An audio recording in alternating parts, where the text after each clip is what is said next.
Hi guys, mag-aano ako ng sibuyas. Hello po, tingnan mo. Tumubo na guys. Sa Pinas walang ipon.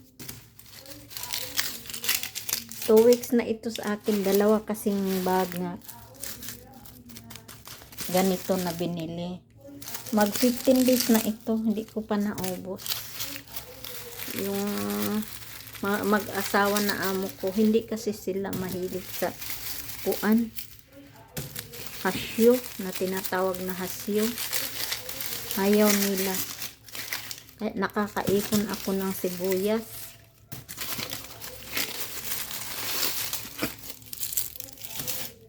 Mahal sa Philippines ang sibuyas. Tingnan mo ako dito sa Kuwait, More. May putat pa ako. Ang ganda ng putat. Bagong bili lang ngayon. Ito, Malapit na mag 1 month yung ahos ko. Hindi pa ubos. Pero ang loy ako, ito na lang. Kakaunti na. Kalimutan kong nagpabili. Yung loy, ayan na lang. 2 beses ko gamitin yan.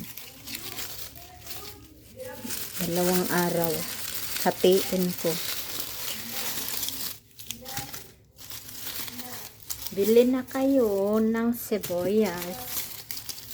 Lapit na maangkita.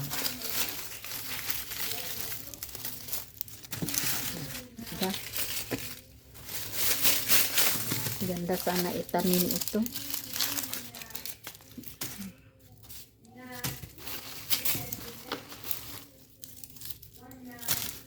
Ang dami namang sibuyas sa Pilipinas. Bakit imahal nila? Palibhasa ta mga Pinoy. Dito, pag taglamig, sa Kuwait, kasi may farm naman sila dito. Mura ang mga bilihin. Thank you for watching guys.